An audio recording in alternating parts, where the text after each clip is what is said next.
Muito bem, bom dia a todos, bom dia a todas. Hoje, a nossa palestrante é a doutora Carmen Veríssima Ferreira Alder. Então, eu, de antemão, agradeço a doutora Carmen por dispensar alguns minutos para apresentar a palestra para o nosso programa. A doutora Carmen, ela possui graduação em farmácia pela Universidade Federal de Ouro Preto e ela fez o seu mestrado e doutorado em Biologia Funcional e Molecular pela Universidade Estadual de Campinas, Unicamp, onde é professora atualmente no Departamento de Bioquímica e Biologia Tecidual. Então, a doutora Carmen, ela coordena um laboratório de pesquisa chamado Bioensaio in Vitro e Transdução de Sinal. Já há algum tempo faz essa coordenação e teremos, então, a oportunidade de assistir um pouquinho do que ela tem produzido na Unicamp. Então, doutora Carmen, obrigado pela disponibilidade, realmente é um prazer recebê-la aqui hoje. E eu vou deixar, então, que as pessoas que queiram façam suas perguntas aqui no chat durante a palestra e no final a gente abre, obviamente, para quem tiver interesse em abrir microfone, câmera, falar um pouco, ou eu transmito as perguntas para a doutora Carmen ao final. Tá bom, gente? Então, Carmen, obrigado.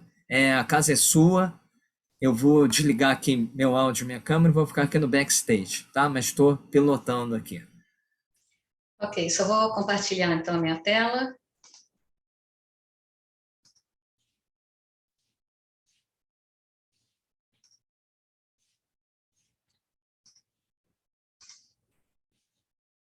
Vocês já conseguem ver? Sim, perfeito. Ok. Bom, inicialmente, bom dia a todos. Eu quero agradecer ao professor Robson pelo convite. Eu valorizo muito todas as oportunidades que eu tenho para poder falar do que a gente faz no laboratório. E hoje eu vou falar para você sobre uma das frentes do laboratório, que é justamente estudar a plasticidade bioquímica em tumores e com o foco nesta proteína aqui chamada LMW-PTP.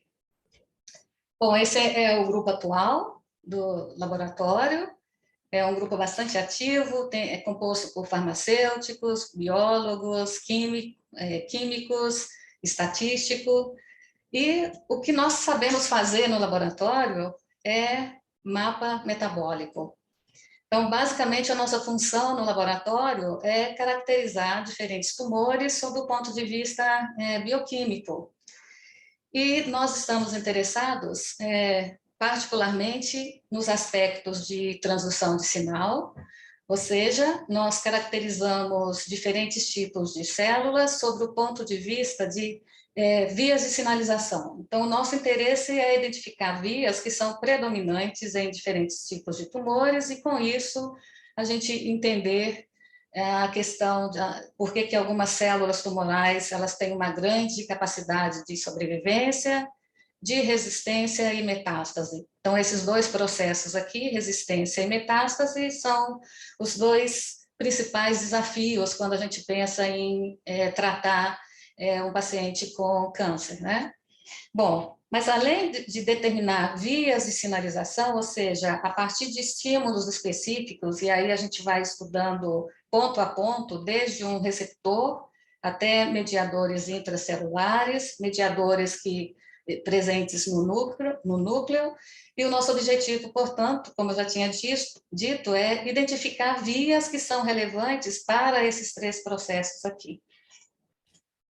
Bom, mas, na realidade, ao longo dos anos, à medida que a gente foi caracterizando diferentes modelos celulares que a gente tem no laboratório, a gente percebeu que, além de vias de sinalização, seria bastante importante a gente ter uma ideia e também caracterizar os diferentes tumores sob o ponto de vista de metabolismo energético. E eu vou falar mais um pouquinho sobre isso daqui a pouco. Bom, então agora, atualmente no laboratório, então a gente investiga essas duas frentes, vias de sinalização, mas também vias metabólicas relacionadas, então, ao metabolismo energético. E para que isso? O nosso intuito, no final das contas, é contribuir para a identificação de marcadores ou alvos que podem ser úteis para o diagnóstico, prognóstico e tratamento. Bom, mas se a gente conseguisse olhar uma célula sob a ótica da bioquímica, a gente enxergaria algo assim.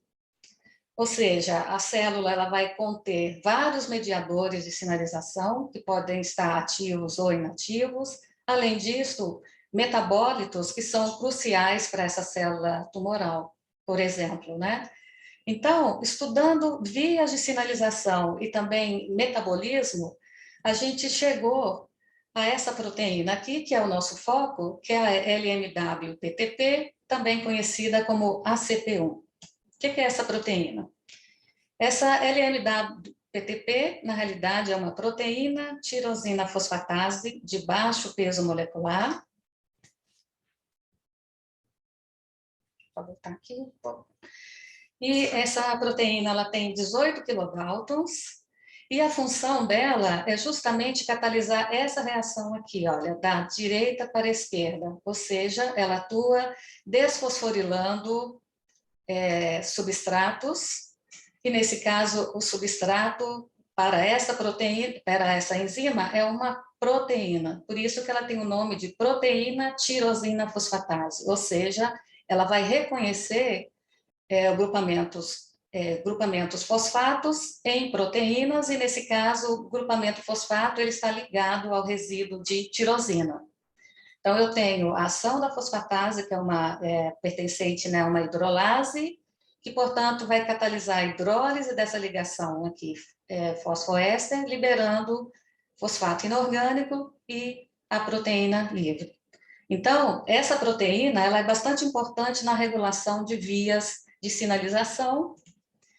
E no nosso laboratório, analisando células do nosso banco ao longo de vários anos, a gente foi percebendo que os tumores mais agressivos, eles apresentam altos níveis dessa fosfatase, ou melhor dizendo, da ACP1. Quando a gente foi observando isso, surgiu uma dúvida para a gente, porque na realidade foi um achado inesperado. Por quê? Até então, o que a gente sabia é que a ACP1 ela era considerada até então um supressor tumoral. Ou seja, quando presente, quando ativa, essa ACP1 ela tem a função justamente de inibir a proliferação celular. Bom, mas então, só para ficar um pouco mais claro onde eu quero chegar, aqui nesse slide, do lado esquerdo, eu tenho o seguinte, eu tenho uma célula, e essa célula responde a fatores de crescimento, por exemplo, da seguinte forma: o fator de crescimento vai interagir com o receptor, e essa interação, fator de crescimento com seu receptor específico, vai mandar um sinal para o interior da célula através da ativação de vias de sinalização específicas, e com isso, algumas proteínas intracelulares serão fosforiladas. E aí, a partir daí, essas proteínas fosforiladas vão estar mais ativas e, portanto, vão estimular vários processos, dentre eles, divisão celular e sobrevivência. Agora, a ACP1, foi demonstrado que essa proteína, essa fosfatase, ela tem a capacidade de atuar sobre vários mediadores de vias de sinalização. Então, em condições normais, essa proteína, portanto, ela tem a função de desligar sinais mitogênicos. Só que o que a gente viu foi justamente o contrário, a gente viu que células mais agressivas tinham maior quantidade desta enzima. Bom, aí a primeira coisa que a gente fez foi o seguinte: a gente decidiu checar qual que seria a resposta dessas células a inibidores clássicos de fosfatases. Fosfato, vanadato e principalmente o pervanadato, porque ele tem uma característica de ser um inibidor mais potente de proteínas tirosinas fosfatases. E para nossa surpresa, a gente viu que células tumorais com fenótipos agressivos, elas são mais resistentes, são mais sensíveis a inibidores de fosfatases. Bom, aí na mesma época, o grupo do professor Jean Pietro Ramponi, que é um especialista em fosfatase, principalmente nessa ACP1 ou LMW-PTP, o grupo dele publicou 2 artigos mostrando que, o primeiro, que esta fosfatase ela é um modulador, um regulador positivo do surgimento e do crescimento do tumor, e também eles viram que esta fosfatase ela estava upregulada, né? Ou seja, ela estava mais expressa em células de diferentes tipos de tumores. Bom, isso então, para a gente, quando o grupo do Ramponi publicou esses dados, na mesma época, nós estávamos vendo que células mais resistentes tinham mais dessa enzima e também respondiam a inibidores, né, de fosfatase em geral, a gente decidiu, então, enfocar o nosso estudo, né, direcionar o nosso estudo, usando 2 modelos que foram doados para nós pela professora Runjanek. E esses 2 modelos, para a gente, eles chegaram no momento certo. Por quê? Nós trabalhamos, então, com a K562 e Lucena, são modelos da leucemia mieloide crônica. Essas 2 linhagens, elas têm como marcador bioquímico a proteína BCR-ABL, né, uma quinase típica de leucemia mieloide crônica, que está alterada, né, por fusão gênica. E uma característica, então, dessas células é que elas têm uma alta taxa de proliferação, né, por causa de vias de sinalização que são ativadas a partir da BCR-ABL. A BCR-ABL, nesse caso, ela funciona como um hub e que se conecta com várias vias de sinalização. Então, ativando a proliferação, desligando vias de morte, aumentando a motilidade. Então, esse modelo é bem interessante porque a gente consegue investigar, ele está bem caracterizado, foi bem caracterizado pela professora Rudjanek, e, portanto, a gente consegue extrair várias informações, porque é um modelo assim, bem interessante, porque ele é bem caracterizado. E no caso da célula Lucena-1, além dela ter essas características, ela tem mais 2 coisas que são bastante importantes. Ela expressa uma alta quantidade da proteína P-glicoproteína, que é uma proteína associada com o fenótipo resistente dessa célula a quimioterápicos.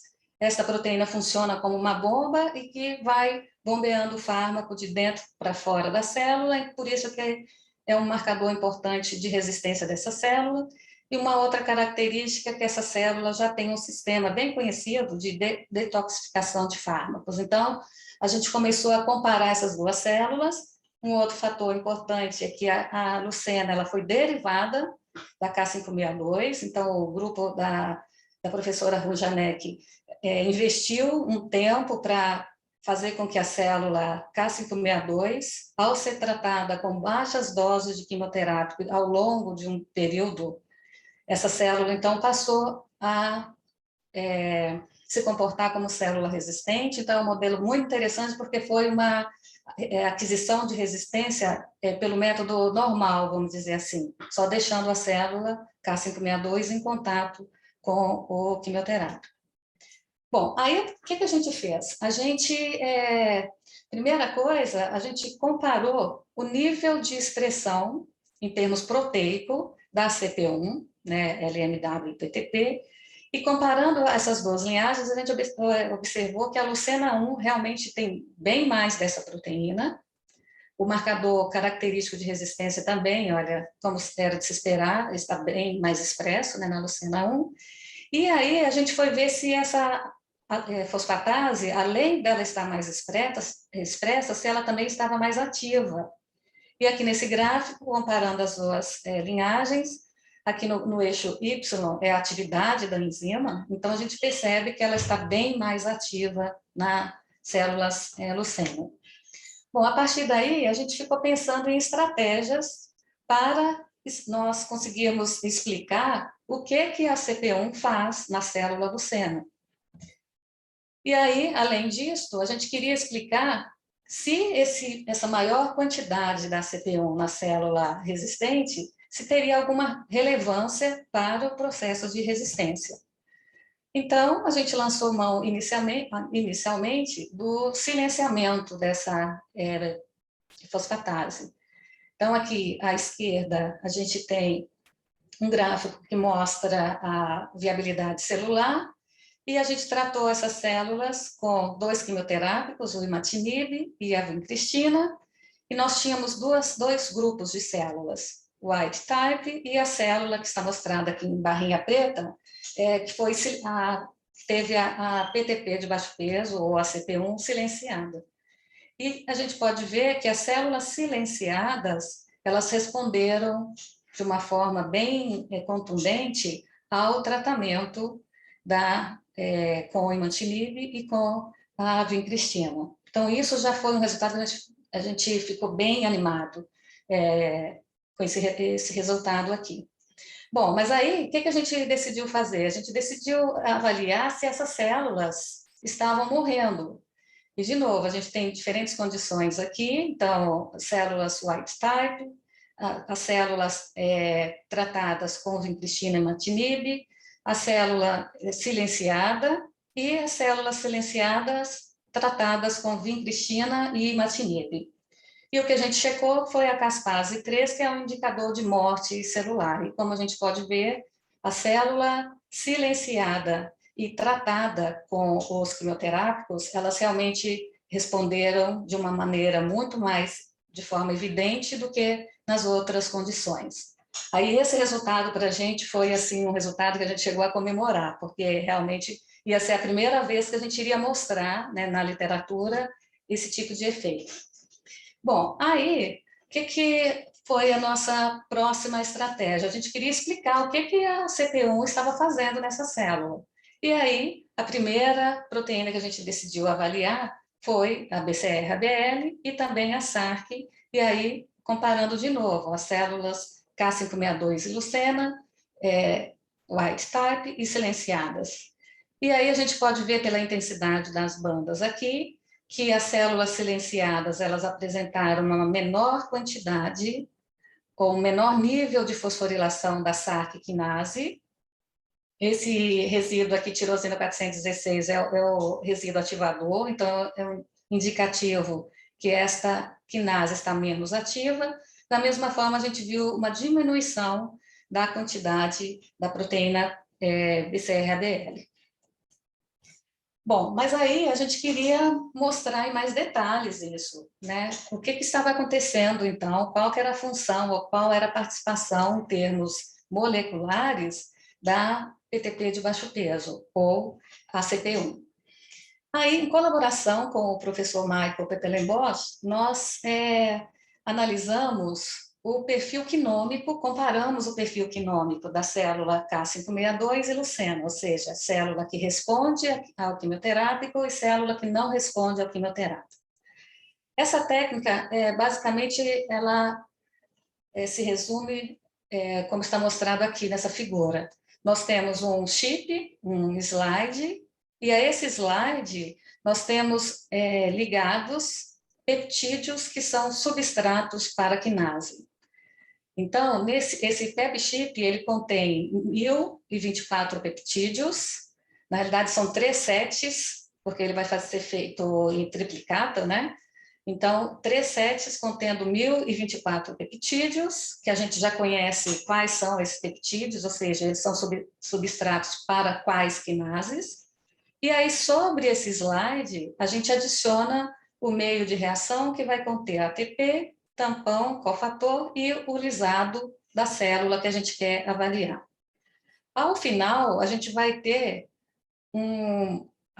na realidade, a gente vai analisar esse resultado com base na intensidade dos spots, ou seja, quanto mais ativa a quinase, maior vai ser a intensidade do spot. Ou seja, é um tipo de experimento parecido com qualquer outro tipo de análise em que a gente usa um microarranjo. O que a gente teve de resultado? A gente obteve esse resultado aqui, que mostra o fold change, ou seja, em termos de quantas vezes a determinada quinase estava mais ou menos ativa, e aqui no eixo Y, os valores de P. Então, portanto, é importante a gente olhar esse quadrante aqui do gráfico. ou seja, que ele mostra as quinases que estão mais ativas e, ao mesmo tempo, estatisticamente mais relevantes. E a gente chamou a nossa atenção de cara a presença dessa caseína quinase 2 e da piruvato desidrogenase quinase 1. Então, essa piruvato desidrogenase quinase 1 aqui, ela já deu um indício para a gente que o metabolismo energético dessa célula, no caso da glucena 1, a célula resistente, o metabolismo energético dela poderia, de alguma forma, estar sendo afetado. E por que a gente pensou nisso? Porque a piruvato desidrogenase quinase, que está mostrada aqui, olha, ela tem uma função importante que é inibir a piruvato desidrogenase. Bom, aí, o que a gente fez? A gente foi avaliar, então, e olhando aqui esse esquema, a gente percebe que essa piruvato desidrogenase, só lembrando um pouco lá da bioquímica, né, vai ser uma enzima importante para que o piruvato produzido, por exemplo, a partir do metabolismo da glicose, ele possa realmente ser utilizado aqui pela mitocôndria. Então, quando a gente observou que esta PDK estava mais ativa, então a gente logo já começou a pensar em relação ao metabolismo de glicose, e aí, a partir daí, a próxima etapa foi, a gente selecionou algumas proteínas envolvidas aqui nessas vias para serem analisadas. E aí, olha só o que a gente teve, olha só que interessante. Então, comparando K562 e Lucena 1 é a linhagem resistente, a gente observou que o GLUT1, ou seja, o transportador de glicose 1, está mais expresso, da mesma forma que o RIF, fator induzido por hipóxia, a PKM2, que é a piruvato quinase, uma piruvato quinase, que é importante para ela participa da conversão, da regulação da conversão do fosfenolpiruvato ao piruvato. Então, a gente observa que esta enzima aqui, nesse caso, esse resíduo tirosina é o resíduo inibitório, então ela está menos ativa nas células Lucena. E aí a gente avaliou também a lactato desidrogenase, que está mais ativa na Lucena, da mesma forma que o receptor para a insulina também está mais ativo. Então, juntando todas essas informações aqui que a gente obteve a partir da análise por Western blotting, a gente chegou na seguinte conclusão até então. A gente observou que realmente a célula resistente, ela apresenta um perfil que a gente fala que é um perfil glicolítico, ou seja, ela utiliza bastante a glicose, produz piruvato, só que na maior parte, a maior parte desse piruvato, ao invés dele dar origem ao acetil-CoA, ele vai ser convertido em lactato. Então, olha só, a gente vê que o RIF está mais expresso, que acaba modulando vias intermediários, melhor dizendo, né, enzimas da via glicolítica, também modula a PDK, e com isto, o metabolismo predominante vai ser esse, glicose vai entrar na célula, vai ser metabolizada, gerando piruvato, e piruvato sendo convertido em maior grau em lactato. E aí, esse lactato, portanto, ele tende a ser bombeado, né, ser jogado para fora, a partir, então, para fora da célula, a partir desse transportador MCT. Bom, com essa informação, qual que foi o nosso objetivo seguinte? A gente queria saber se a PTP de baixo peso, ela tinha alguma relevância para esse processo, ou seja, se a PTP de baixo peso, ou a CP1, realmente tinha algum efeito, ou algum envolvimento na regulação desse fenótipo mais glicolítico. E aí o que a gente observou foi o seguinte, que nas células silenciadas, que tiveram a PTP ou a ACP silenciada, realmente a gente tem uma tendência a diminuir a quantidade do transportador de glicose, Só que agora, a lactato desidrogenase, ela está bem menos ativa. Ou seja, nas células silenciadas, a tendência, portanto, ao invés da glicose ser convertida através da via glicolítica, convertida em piruvato, e aí piruvato dando lactato, agora a gente tem essa via tendendo a acionar reações que ocorrem na mitocôndria. Então, piruvato sendo convertido em acetil-CoA. Bom, aí, toda vez que a gente tem células que tendem a produzir ou ativar o fenótipo mais glicolítico, ou seja, células que tendem a formar lactato, normalmente a gente vai identificar uma alteração no consumo de oxigênio. Então, foi o que a gente fez. Na próxima etapa, a gente avaliou como que estava a concentração de lactato, e nesse caso, no meio de cultura derivado da K562 e no meio de cultura derivado da lucena. E a gente observa que a célula lucena, realmente, ela produz mais lactato. Então, está de acordo com o que eu mostrei anteriormente. Aí, quando a gente foi analisar o consumo de oxigênio ao longo do tempo, e aqui consumo de oxigênio, a gente percebeu, comparando as duas linhagens, a K562 ela consome bastante, bem mais oxigênio, quando comparado com a célula lucena.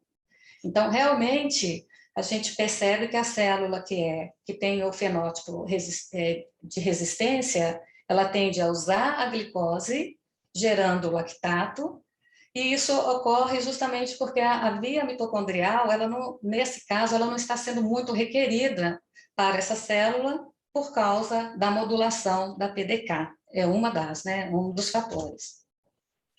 Então, o que a gente pode concluir até aqui?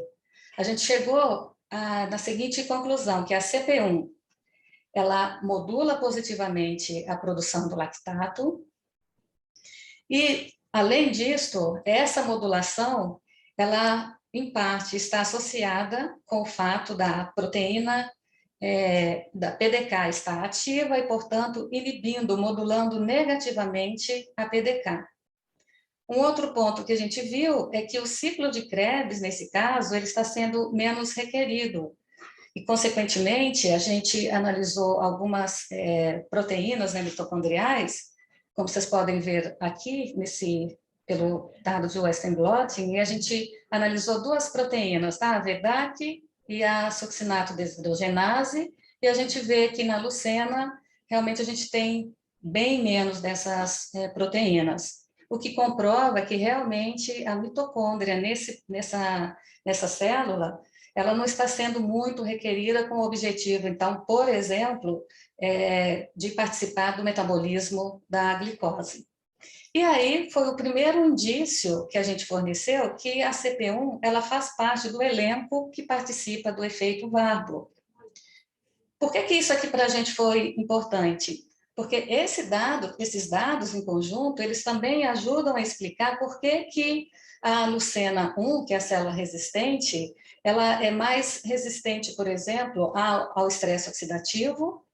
Então, toda vez que a gente tem, na maior parte, né, na maioria das vezes, células que têm esse perfil aqui, olha, glicose sendo metabolizada, dando lactato, essas células também, elas conseguem usar a glicose, desviar essa glicose para a via das pentoses e, portanto, é um fator que contribui para a geração de NADPH e, portanto, essas células vão ter uma resposta antioxidante já bem robusta, tá? E, além disso, essa alteração aqui, olha, do fluxo da glicose também permite que intermediários da via glicolítica e também intermediários do ciclo de Krebs sejam utilizados para a produção de biomoléculas, que são essenciais quando uma célula tem, por exemplo, que se dividir, produzir, sintetizar lipídios para a membrana. Então, significa que as células lucena, elas estão bem preparadas para reparo, por exemplo, de danos que qualquer agente tóxico, por exemplo, um quimioterápico possa causar qualquer lesão, essa célula ela tem uma capacidade de consertar os danos bem rapidamente. Bom, quando a gente teve esses dados e com todos os indícios da importância da CP1 para processos tumorais em estágios mais avançados, né? Na mesma época, o professor Michael Petelenbos, ele nos convidou para a gente participar de uma força-tarefa que tinha como uma das frentes o Programa Holandês de Prevenção do Câncer Coloretal.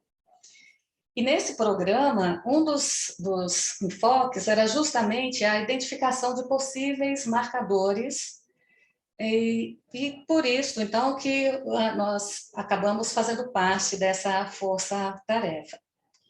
E aí a gente iniciou o trabalho, e aí nesse caso a gente saiu de um modelo leucêmico para um modelo agora de tumor sólido.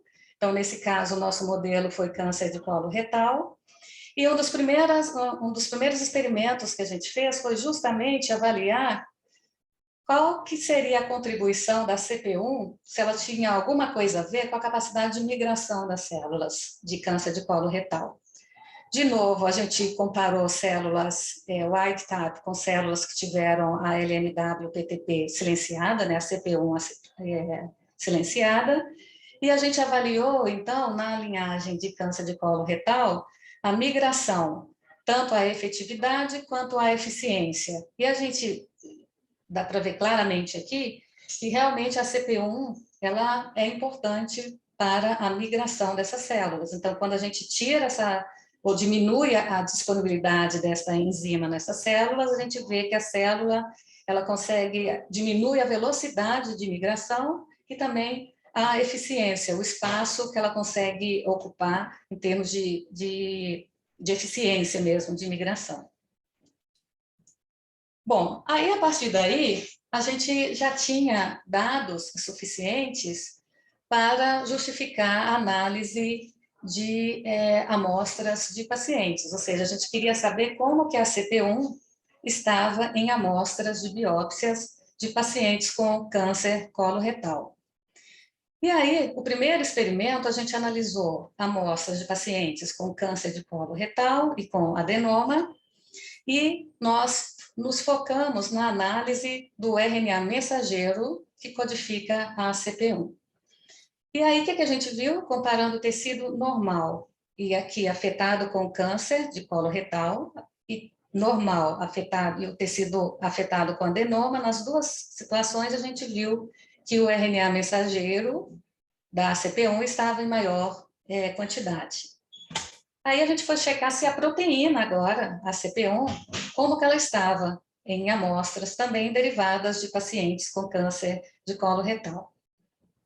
E aqui, como a gente pode ver, nós avaliamos 5 amostras diferentes, ou seja, amostras derivadas de pacientes com colite ulcerativa, amostras de pacientes com displasia em baixo e alto grau, com câncer de colo retal e câncer de colo retal, mas aqui já no estágio de metástase hepática.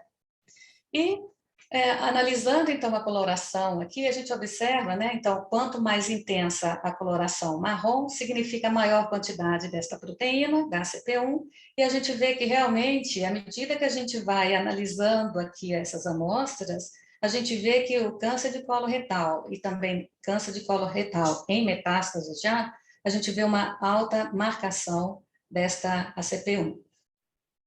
Bom, esse resultado, nossa, para a gente foi assim muito, deu uma animação muito grande. Por quê? A próxima etapa, a gente conseguiu a autorização pelo Comitê de Ética da gente aumentar o N, para a gente realmente confirmar e já ter uma ideia se esse achado tinha alguma relevância quando a gente olha para o paciente, né? E aí a gente analisou 3 amostras. Então, amostras do tecido normal, de adenoma e de carcinoma. E aí, claramente, a gente vê que a expressão da CP1, ela vai aumentando de acordo, então, com a progressão do tumor de câncer de colo retal.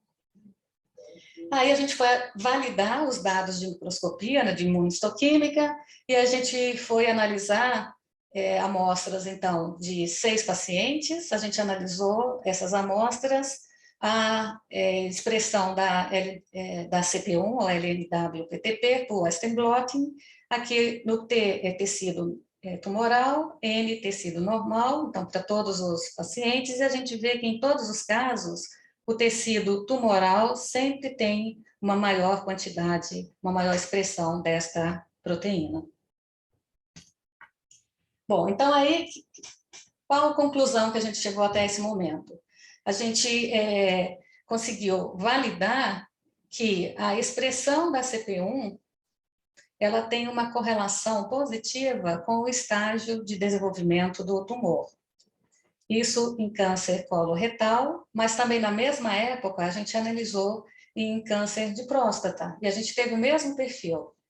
Ou seja, à medida pacientes com um quadro mais avançado, eles apresentavam maior quantidade da CP1.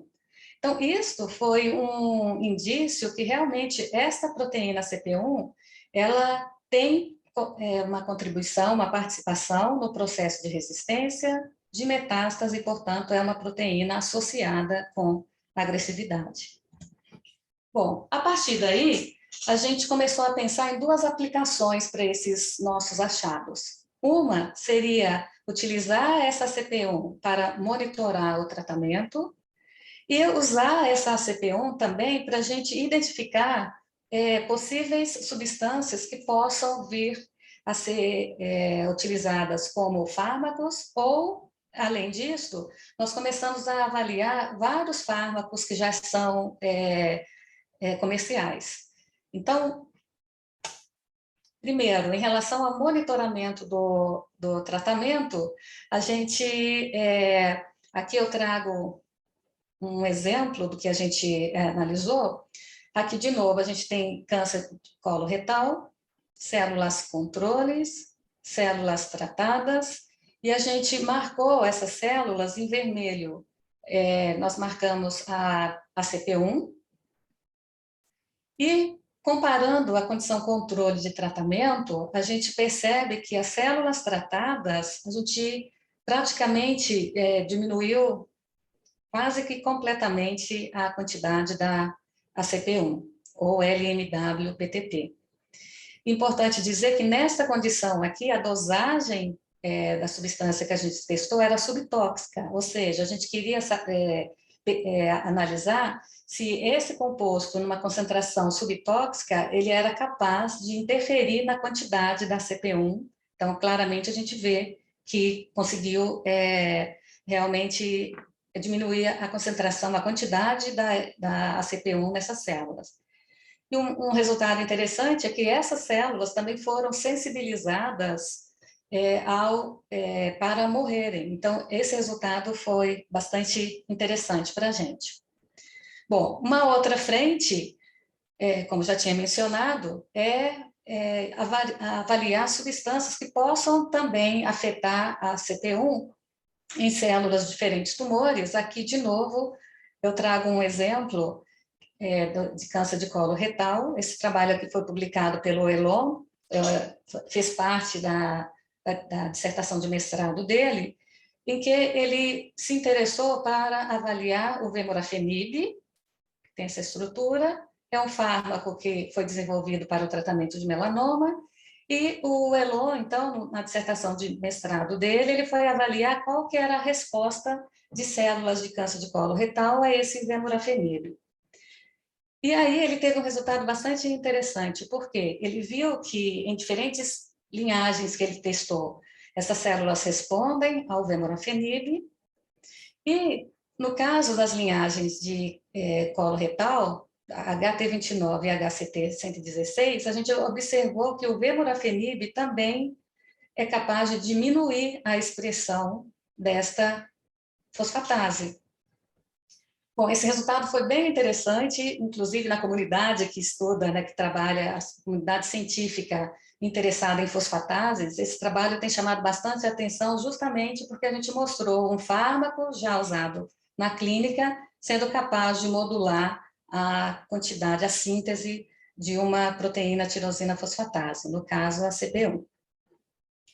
Bom, então, até agora, o que eu mostrei para vocês foram análises que a gente fez no tumor, ou seja, a CP1 dentro das células tumorais, o que ela está em termos de quantidade e o que ela está fazendo nessas células. Só que esse resultado aqui que eu já tinha mostrado para vocês, de imunistoquímica, ele também fez que a gente começasse a pensar na seguinte pergunta: a CP1 teria ação fora das células tumorais? E o que chamou a nossa atenção para a gente pensar nessa pergunta foi justamente esse dado em que a gente percebeu, identificou que na metástase, ou seja, no sítio secundário, células do câncer de colo retal também estavam marcadas com alta intensidade para a CP1. Então, a gente começou a se interessar para avaliar a possível importância da proteína ACP1 no microambiente tumoral. E, neste caso, nós estamos interessados justamente nessa fase aqui. Qual fase que é essa? Se a gente for olhar de uma maneira bem simplificada o processo de metástase, esse processo ocorre em várias etapas. Então, inicialmente, uma invasão, nós temos o tumor primário, aí a próxima etapa, a invasão local, intravazamento, circulação, ou seja, disseminação hematogênica, extravasamento e aí a formação do segundo sítio, que é a metástase propriamente dita. Atualmente, nós temos dado atenção justamente nessa etapa aqui, olha, na etapa em que a gente quer ver se a CP1 ela tem alguma importância para a célula tumoral frente ao microambiente tumoral. Então, essa figura que eu gosto bastante dela, porque ela mostra de uma forma bem didática os atores importantes em um microambiente tumoral. Então, além das células tumorais, nós vamos encontrar no microambiente tumoral células normais, fibroblastos associados ao câncer, né, fibroblastos ativados, células do sistema imune, plaquetas e microvesículas. Bom, no nosso caso, nós estamos interessados nesses dois atores aqui, microvesículas e plaquetas. Em relação às vesículas extracelulares, né, que é o nosso interesse, que são do nosso interesse, só para recordar, basicamente, as vesículas extracelulares, elas são produzidas por qualquer tipo de células, tá?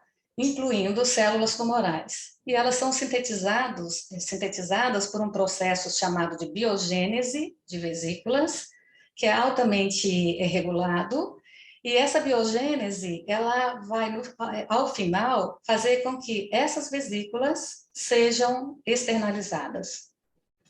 E aqui, se a gente for olhar dentro, em mais detalhes, uma vesícula extracelular, elas são constituídas de uma dupla membrana, e dentro dessa vesícula, a gente vai encontrar diferentes biomoléculas, tá? Por exemplo, DNA, RNA, proteínas, metabólitos, receptores, ou seja, a gente tem uma gama aqui de substâncias que podem ser carreadas por essa vesícula.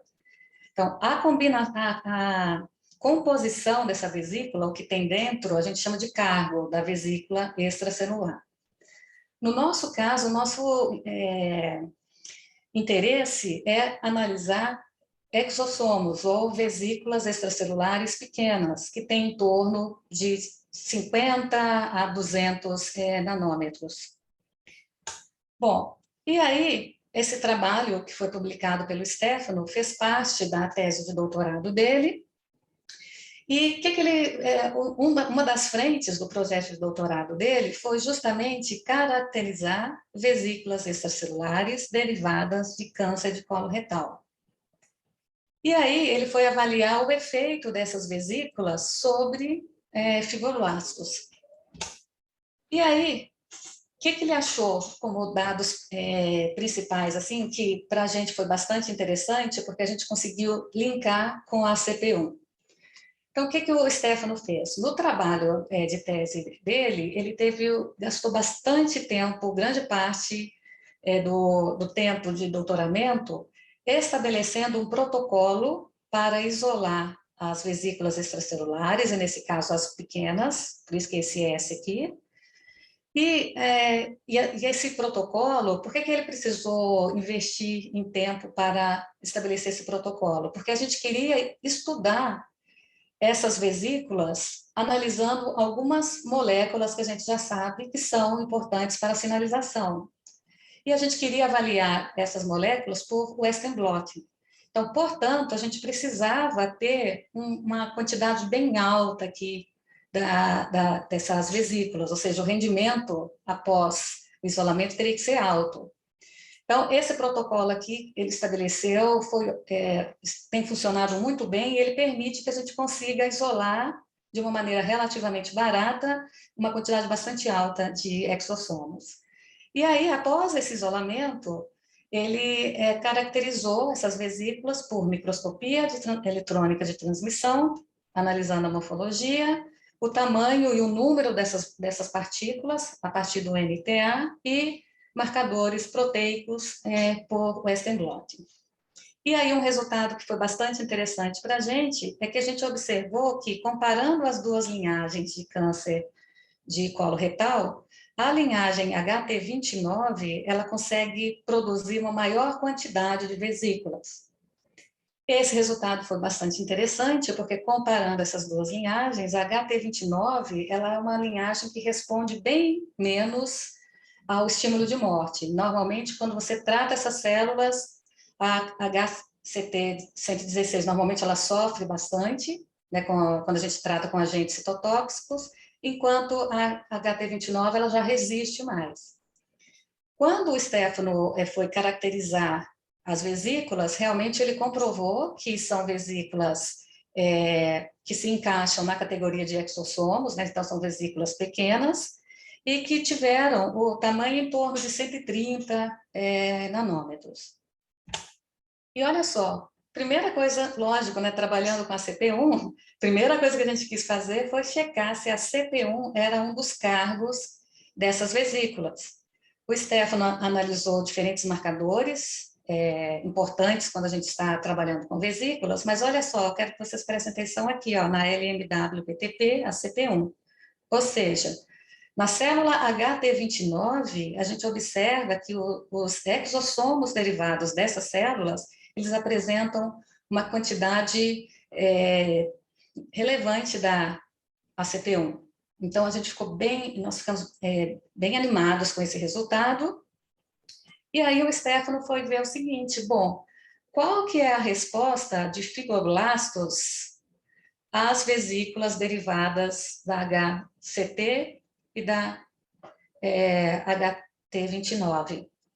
E aí, o que ele fez? Ele fez vários experimentos, migração, foi checar a viabilidade, mas um dos experimentos que a gente gostou bastante, que aí eu faço questão de mostrar para vocês, é que ele observou que aqui eu tenho condição controle, condição em que o fibroblasto foi exposto a vesículas derivadas da HCT, e aqui fibroblastos expostos a vesículas derivadas da HT29. E a gente observa que os fibroblastos que foram mantidos em contato com as vesículas, eles se tornaram ativados, porque, nesse caso, um dos marcadores para isso é a alfa-SMA. Então, a gente percebe que esses fibroblastos, eles estão ativados, né?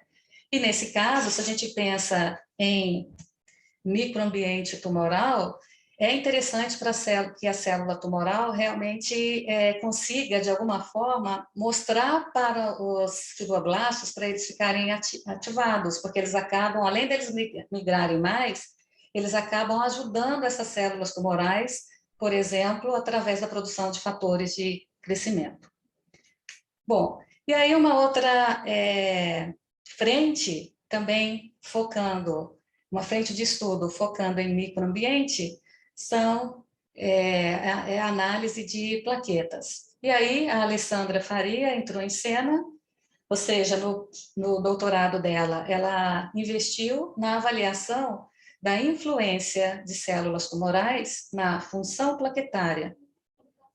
E aí, só para relembrar, as plaquetas, cada vez mais, elas têm sido bastante estudadas e também alguns grupos têm mostrado a importância das plaquetas, não só no caso de complicação do quadro clínico de alguns pacientes, por causa da tendência de alguns tumores induzirem a formação de trombos, mas também a importância das plaquetas contribuindo para a disseminação do tumor no organismo e também no processo de metástase, além de resistência. Então, o que a Alessandra fez? A Alessandra, então, ela foi avaliar qual seria a resposta de plaquetas de pacientes com câncer gastrointestinais, a resposta dessas plaquetas ao 3-bromopiruvato. O 3-bromopiruvato, como vocês podem perceber, ele é um derivado, né, um análogo do piruvato, e ele acaba atuando como inibidor da via glicolítica, por exemplo, e também a gente mostrou que o 3-bromopiruvato, ele inibe fosfatases. A gente já sabia disso de antemão. Então, a Alessandra foi ver qual que era o comportamento de plaquetas derivadas, então, de pacientes ao 3-bromopiruvato. Bom, mas antes disso, o primeiro experimento que a Alessandra fez foi avaliar o que acontece com plaquetas que são estimuladas com, por exemplo, colágeno e histocetina. Então, além dela avaliar a coagulação, né, a agregação plaquetária, que é um experimento clássico quando a gente usa agonistas, tipo colágeno e histocetina, né, em plaquetas, a Alessandra também, após estimular as plaquetas com essas duas substâncias, né, colágeno e histocetina, a Alessandra isolou a ACP1 das plaquetas e foi avaliar como que estava a atividade desta enzima. E aí ela observou que quando as plaquetas são estimuladas com colágeno, essa ACP está mais ativa. Então, esse resultado foi bastante interessante porque mostrou que, no caso da agregação plaquetária estimulada por colágeno, a gente tem um aumento da atividade da ACP1. Bom, com isso, aí foi o pontapé para a gente realmente investir na análise de amostras de pacientes. Então, aqui eu tenho a análise de alguns mediadores de sinalização em plaquetas de pacientes oncológicos. E aqui eu vou chamar a atenção agora, nesse momento, somente para a CP1, a LMW-PTP, e aí a gente tem amostras derivadas de pessoas, de voluntários saudáveis e de pacientes, por aí vai. E a gente observa, então, que nas amostras nas plaquetas derivadas de pacientes com câncer, a gente observa uma maior quantidade da LNW-PTP ou ACP1. Lembrando que nesse experimento aqui a gente não estimulou as plaquetas, simplesmente a gente quis ver se a LNW-PTP se tinha variação de nível, variação de quantidade, comparando as duas condições, então, saudáveis com pacientes com câncer. Aí, o próximo experimento foi o seguinte: a Alessandra estimulou as plaquetas com colágeno, só que antes disso, antes dela adicionar o colágeno, ela deixou as plaquetas em contato com o 3-BP, o 3-bromopiruvato. E olha só o que a gente viu. Então, aqui são as condições: indivíduo normal, paciente, aqui a transmitância, ou seja, a gente está vendo a agregação plaquetária. Então, comparando os dois controles, né? Então, aqui, indivíduo normal, o paciente, a gente vê que nesse caso, os pacientes oncológicos, eles têm uma tendência a ter um aumento da agregação plaquetária, justamente porque há uma tendência das plaquetas serem mais hiperreativas, e quando o 3-BP ele foi adicionado, a gente observa que houve uma diminuição dessa agregação. Esse resultado é bastante interessante, porque ele serviu de ponto de partida para a gente começar a investigar em mais detalhes o papel da LMW-PTP, ou ACP1, na função plaquetária, mas também correlacionando esta função com os quadros de pacientes com câncer. Então, eu queria concluir mostrando esse esquema aqui, que na realidade ele resume tudo que eu falei, tudo que a gente já sabe até agora da CP1. Ou seja, a gente sabe que essa fosfatase, ela atua dentro e fora da célula tumoral. Dentro da célula tumoral, ela age como? Ela age favorecendo o efeito Warburg, por causa de todo aquele efeito que a gente viu em relação ao metabolismo de glicose, em relação ao consumo de oxigênio. A CP1, ou LMW-PTP, ela é importante também para a produção de vesículas, mas muito importante para a gente, ela é um dos cargos presentes na vesícula. Então, aqui, chamando atenção para os exossomos. Uma outra coisa importante que a gente viu é que a CP1, ela também contribui para, de alguma forma, afetar a função plaquetária. Então, agora a gente tem um aluno que está tentando ver o seguinte: se essa PTP que está, ou a CP1 que está dentro da célula, de alguma forma, ela consegue modular plaquetas. A gente já sabe que ela é importante quando a gente olhou dentro da plaqueta. Mas a gente quer saber se essa fosfatase, ou seja, se a célula tumoral, de alguma forma, ela acaba interferindo no nível da ACP1 plaquetária. Uma outra informação importante é que a gente viu, que eu não mostrei em detalhes na apresentação, mas que a gente já sabe que a ACP1 também contribui para a modulação redox. Então, é uma outra ação importante quando a gente pensa, por exemplo, no processo de resistência. Bom, na realidade, a gente ainda tem atualmente 4 projetos, tentando explicar, desvendar a função da ACP1 ou LMW-PTP no câncer, mas a gente, por causa desses achados, agora, em colaboração com o professor Michael, a gente também está validando a possível utilização desta proteína como um marcador mesmo, e nesse caso a gente está focando como um marcador para acompanhar, monitorar o tratamento. Bom, eu termino agradecendo a vocês pela atenção. Agradeço aos pacientes oncológicos, que são fundamentais para a gente validar os dados do laboratório, né? Então, aqui no laboratório a gente usa como modelos linhagens celulares estabelecidas, mas para mostrar a relevância dos achados que a gente obtém, né, a partir dos experimentos, é muito importante que a gente consiga analisar, validar esses achados em amostras de pacientes.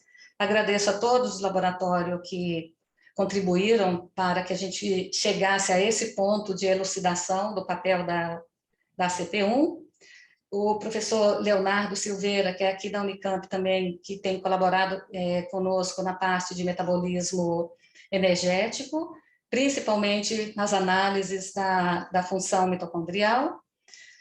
Agradeço os colaboradores estrangeiros, né, o professor Michael Pepelenbosch, a Ruene Fuller, Elmer Hoekstra, da Universidade de Roterdã, o professor Irun de Rentor, do Hubert Institute, também da Alemanha, da Holanda, desculpa, o professor James Hadwick, da Universidade de Leiden, e a doutora Sheila Andrade, que é especialista em plaquetas, então ela tem nos ajudado bastante com tanto a parte de estabelecer alguns protocolos para a gente analisar as plaquetas, mas também para nos ajudar a interpretar alguns dados, porque até então a gente nós não trabalhávamos com plaquetas, a gente começou há 3 anos atrás, e, portanto, tem sido uma colaboração muito importante para a gente desvendar o papel da CP1 em plaquetas.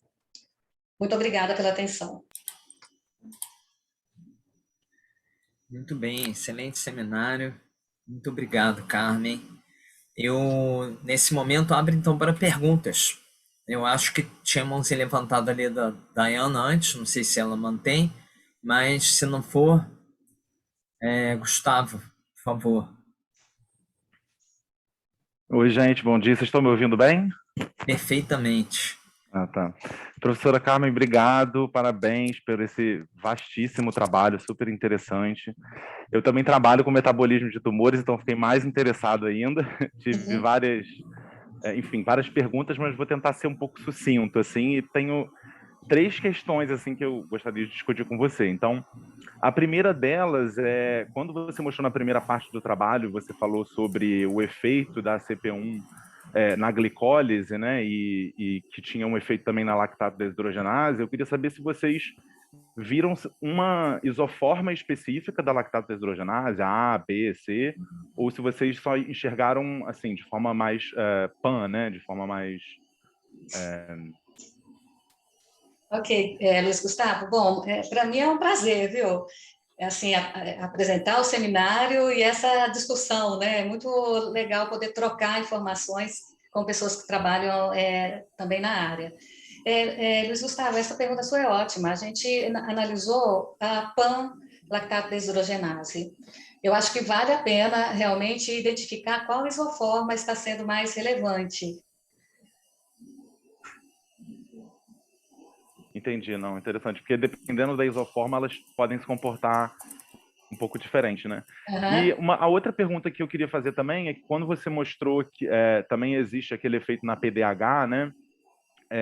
Enfim, levando as células para esse comportamento um pouco warburgiano, né? Ou completamente warburgiano, vamos dizer, você chegou a olhar se realmente a mitocôndria estava com uma atividade, enfim, ciclo de Krebs, da cadeia transportadora de elétrons menos ativo, porque algumas células tumorais, eu trabalho com glioma, por exemplo, né? Então, os gliomas também têm um perfil warburgiano, só que o ciclo de Krebs deles continua ciclando por causa de inputs de outras moléculas, como a glutamina, né, por exemplo, que se transforma em glutamato, depois alfa-ketoglutarato e faz o ciclo continuar, apesar da glicólise ser muito requisitada, né? Então, não sei, queria saber se vocês viram isso também.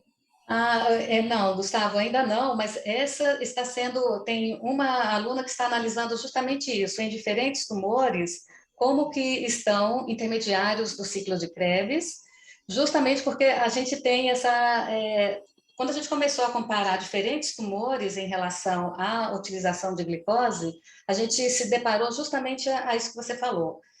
Parece que tem tendência a alguns tumores serem tipo bem menos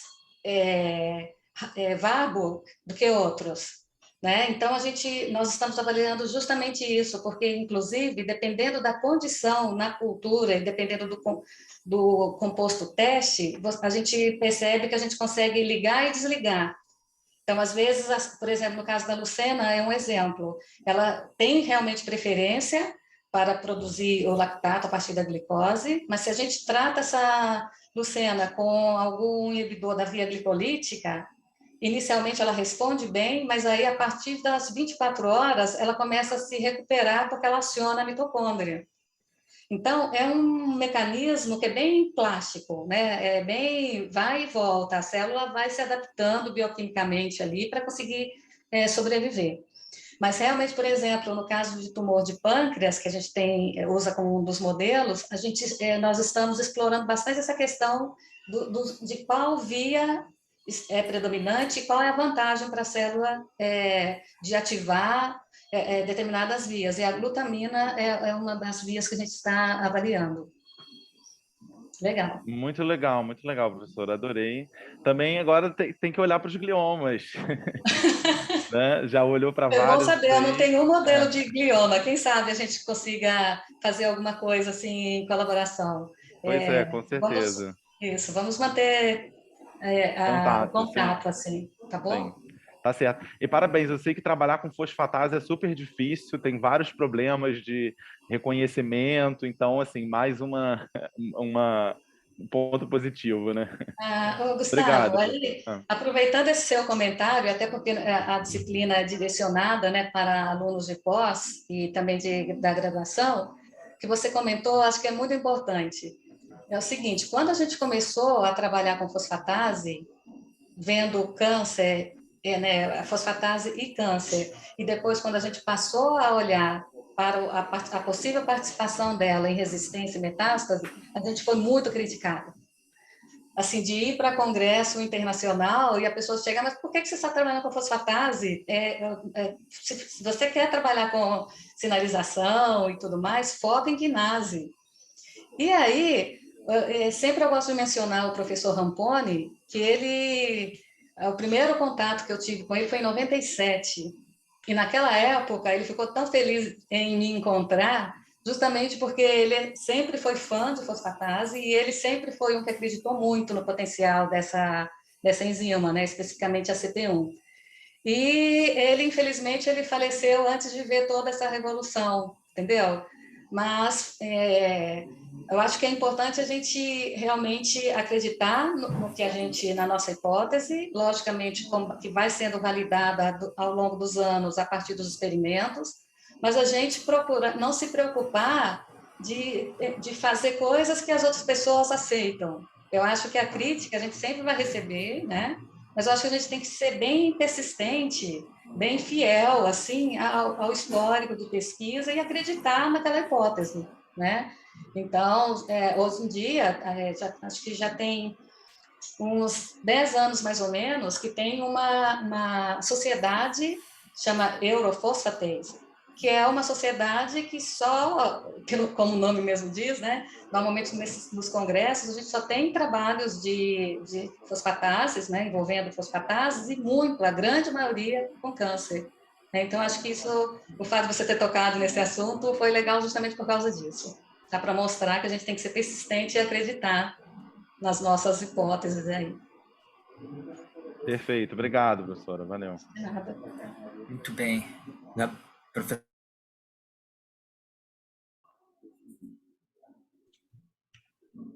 Robson, você travou um pouquinho para eu falar, né? Fazer a pergunta. Travei eu. Para mim, estava normal aqui. Tá. Obrigada, professora. Ótimo. Super didática a palestra. E aí o Gustavo puxou a sardinha para a brasa dele, eu também fiquei curiosa, né?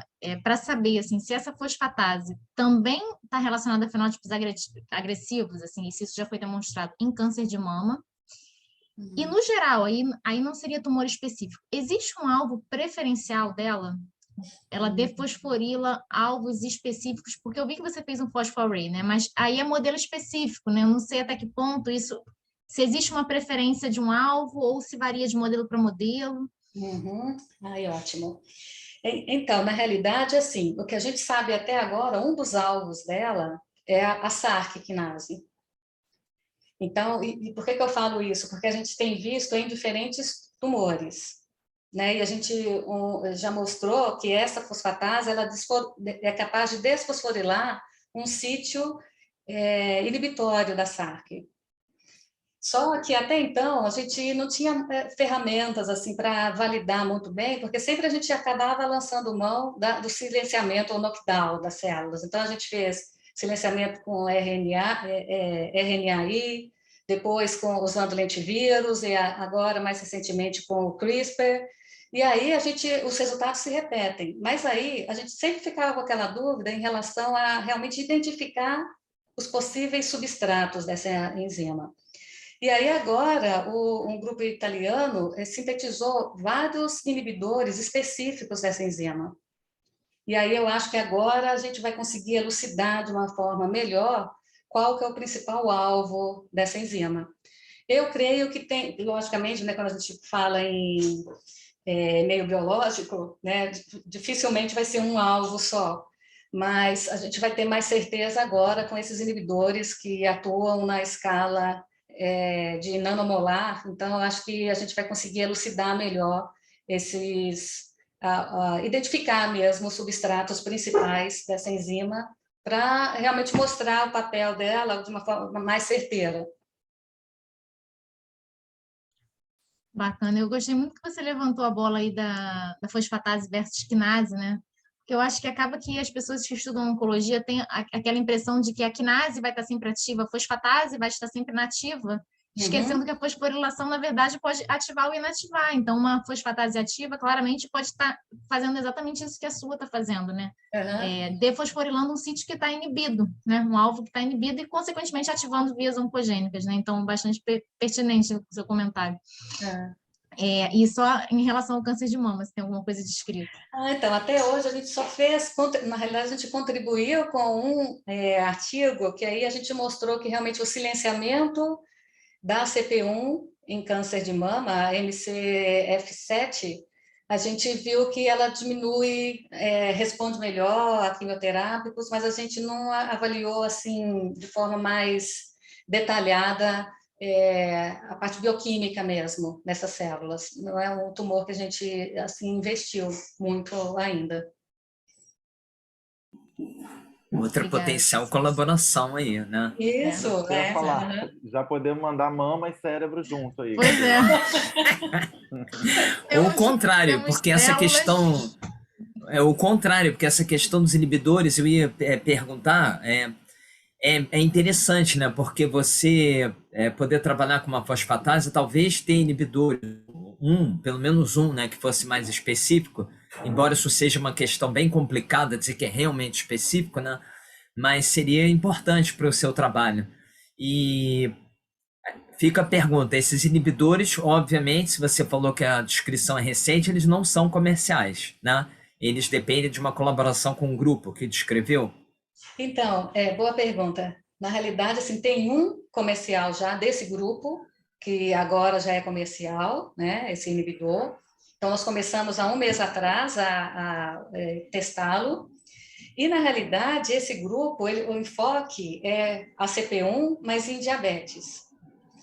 E eles conseguiram sintetizar um leque bem grande de compostos, eles patentearam, né, a patente deles, 200 páginas, eles avaliaram tudo que a gente possa imaginar, desde a parte de biodisponibilidade, estabilidade, vários aspectos. E foi uma grande conquista para quem trabalha com fosfatase, porque eles têm inibidores que, logicamente, eles focaram na CP1, mas eles fizeram toda a caracterização cinética e viram alguns inibidores que também têm ação em outras fosfatases, mas da CP1 eles compararam a faixa de concentração inibitória para a CP1 é bem menor, é na ordem de nanomolar para a CP1, enquanto para as outras fosfatases na ordem de micromolar. Então, a gente tem uma certa tranquilidade assim, para trabalhar, porque a faixa, né, de ação é bem diferente em termos de concentração.